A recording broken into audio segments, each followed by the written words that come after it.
pense qu'après ça, n'importe quelle personne qui aime le foot veut voir Retafe descendre en seconde division. Franchement, c'est grave des terroristes pareils. Bonjour à tous, j'espère que vous allez bien. Aujourd'hui, on se retrouve pour une toute nouvelle vidéo. On va débriefer le match qui s'est déroulé entre le Barça et Retafe. Le Barça l'a emporté sur le score de 1-0 face à Retafe. Juste avant de commencer, comme d'habitude, un grand merci à Gabin Design pour cette miniature. C'est grâce à lui qu'on peut avoir d'aussi belles miniatures sur la chaîne. Donc comme d'habitude, n'hésitez pas à aller checker ses réseaux, que ce soit TikTok ou Insta. Je vous mets ses liens en description et à l'écran. Vous pouvez aussi le contacter pour quelque chose de perso, il vous fera vraiment un travail de qualité. Un grand merci à lui. Retafe, c'est très grave. Je pense que c'est pas une équipe de football, honnêtement. Il y a rien, franchement. Il y a vraiment rien. J'ai beau chercher, ils n'ont pas voulu jouer au football de tout le match. Et il y a quelque chose d'assez effrayant avec eux, c'est que d'habitude, quand t'es mené, t'essaies d'aller vite, t'essaies de jouer vite, t'essaies pas de gagner du temps. Eux-mêmes en étant menés, ils étaient là à gagner du temps. Frérot, vous avez pas compris, c'est quoi votre but? C'est juste de perdre 1-0. Eux, ça se voit 1-0, ils étaient là, ils étaient contents. Ils disaient, 1-0, pas mal, ouais, pas mal. Enfin, à un moment,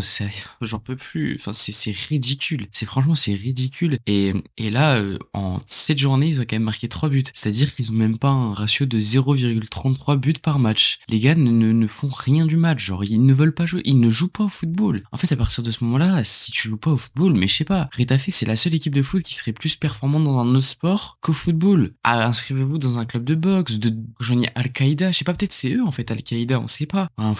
Là, je sais pas, ils ont pas joué en fait. 90 minutes, ils ont pas joué. Alors ok, le début de match, ils ont un peu joué, j'étais même surpris. La fin de match aussi, ils ont eu une dernière action et c'est tout. Mais voilà, sinon, ils ont posé le bus pendant 90 minutes. Comme on l'a dit, bien évidemment, ils ont décidé de tuer tous nos joueurs un par un. Il y a des fautes, il y a des dingueries, mais ça, on y reviendra après. Enfin, voilà, ça c'était sur Retafe, j'ai pas grand chose à dire, c'est pas du football. J'espère sincèrement qu'ils vont redescendre en seconde division l'année prochaine parce que chaque année, les jouent 2 fois. Bon, à un moment, c'est bon, je pense qu'on mérite pas ça. Nous, on en a marre. Chaque supporter de Retafe, je pense, en a marre. Comment tu fais pour être supporter de Retafe? Enfin, c'est trop dur, je suis désolé, mais les gars qui supportent Retafe, mais force à vous, les frères.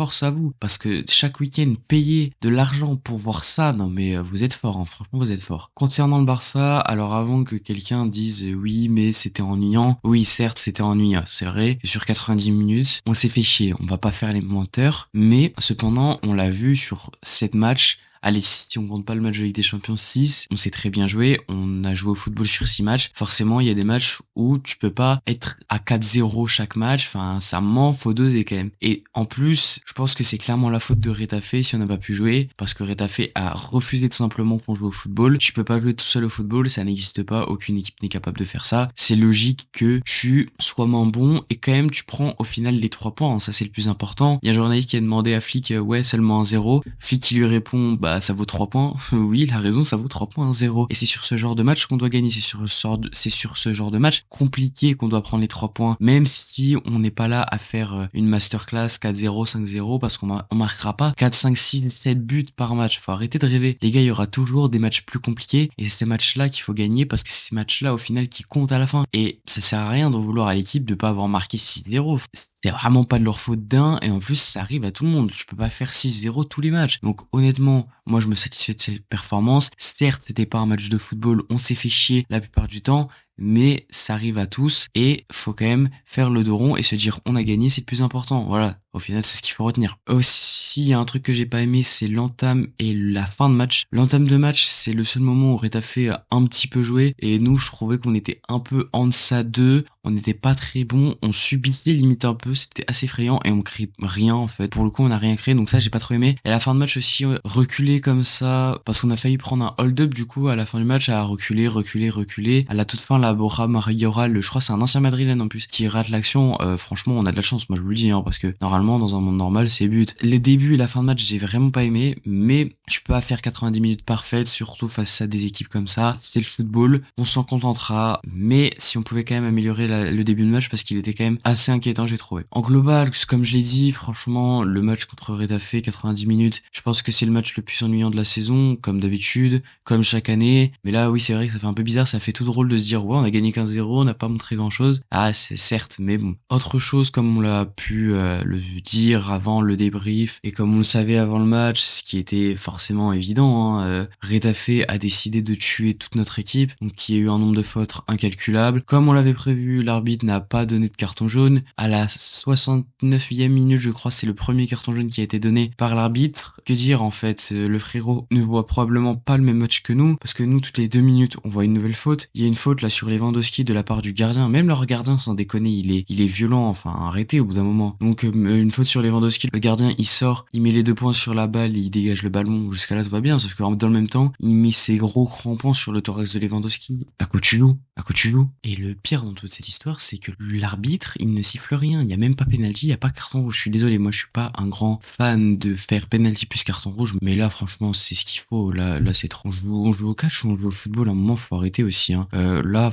c'est trop. Lewandowski il aurait pu terminer vraiment sur civière tellement c'est violent. Et même à côté, il y a tellement de fautes sur Lamine Yamal, sur Pablo Torre. En fait toutes les 5 secondes, dès qu'on prenait la balle, Retafe ils étaient là pour nous tuer. J'aurais bien aimé connaître le temps effectif de cette rencontre, mais honnêtement je vous le dis c'est pas élevé. Hein. C'est vraiment pas élevé. De toute façon Retafe à peu près ils ont même pas une mi-temps. L'année dernière en tout cas ils avaient même pas une mi-temps de temps de jeu effectif sur la saison dernière. Vous jouez à quoi en fait? Ils ne jouent pas au football comme j'ai dit. Donc voilà, comme on l'avait prévu, il y a eu des attentats. Sinon après il y avait quand même quelques petites choses positives à retenir. C'est que le Barça a quand même su faire preuve d'efficacité à un moment, un peu moins de l'autre, on y reviendra. Donc faire preuve d'efficacité, il y a quand même eu des occasions construites. L'occasion sur le but de Lewandowski, c'est clairement une occasion construite et c'est aussi un truc d'efficacité parce que Lewandowski va vraiment chercher la balle alors que normalement l'action était finie, mais il va bien la chercher, il la remet parfaitement en but. Voilà, il y a eu quelques petites actions construites aussi par-ci par-là, il y a eu des exploits individuels de Lamine Yamal par exemple aussi, il y avait une frappe là hors de phase de réparation, un peu sa classique maintenant, Sorier va faire une parade. Mais aussi ce qu'on peut dire c'est qu'il y a eu un gros manque d'efficacité, ça aurait pu nous valoir très cher parce que l'action à la 90e de Borja Mayoral, là on l'a payé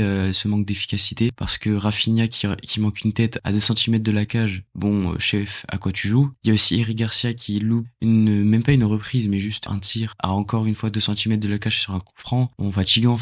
Voilà, donc ça aurait pu nous coûter très cher, qu'on le veuille ou non. Et du coup, je pense qu'on va passer aux joueurs parce que là, j'ai plus grand chose à dire. On va directement commencer par un joueur que je n'ai pas beaucoup vu mais que je n'ai pas non plus beaucoup aimé. C'est Iñaki Peña. Iñaki Peña, il a rien eu à faire. Jusqu'à là, c'est logique. Le problème, c'est que je l'ai pas trouvé sur le peu de choses qu'il avait à faire. Il y a une prise de balle à un moment où tu vois qu'il a peur. Chaque sortie, déjà, il n'y a pas de sortie. Il sort très peu. Tu vois qu'il a peur. Il fait beaucoup d'erreurs sans faire exprès, même si ça nous a rien coûté, il fait beaucoup d'erreurs. À un moment, il y a une tête de Retafe, il est à la limite de prendre le but tellement il est loin sur sa ligne, genre limite il est dans les cages, ça c'est vraiment joué à rien. Moi, il m'a pas rassuré. Heureusement, Chesney, ça y est, a été officialisé. Enfin, a été officialisé, on sait qu'il va venir, même s'il a pas été officialisé par le club. Normalement, l'annonce de la signature, c'est lundi, avec une visite médicale pour vendredi, donc on verra bien. En tout cas, moi, je suis content du transfert de Chesney, je pense que il va nous apporter beaucoup. On va passer maintenant à l'homme du match, qui pour moi est largement Koundé. Certains diront Lamine Yamal, non.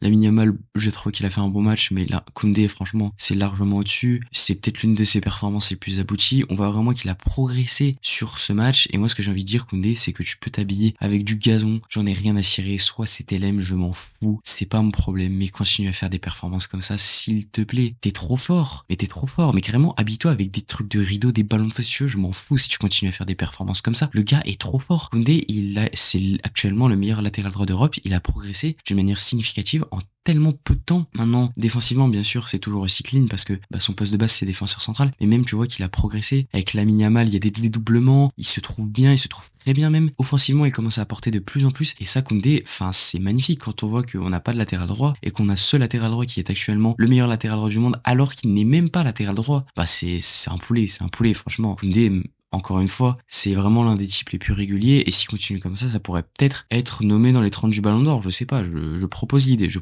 Et on va finir par un dernier homme. Oui, il y a pas beaucoup d'hommes à évoquer, mais honnêtement, j'ai pas trouvé beaucoup de choses à dire sur le débrief. C'est pas un débrief intéressant, ce sera pas le débrief le plus long. En même temps, faut comprendre, on n'a pas eu forcément matière à faire quelque chose. Donc le dernier homme, c'est Lewandowski qui nous a sorti un très bon match. Déjà, il est buteur, le seul buteur. Ça lui fait 7 buts en 7 matchs. Moi, c'est ce que j'appelle de la régularité parce que un but par match, c'est très bien. En plus, là, peut vraiment aller chercher le Pichichi sur les 3 matchs prochains. Là, c'est vraiment le moment parce que Mbappé est absent 3 semaines. Donc, c'est le moment de prendre largement le large.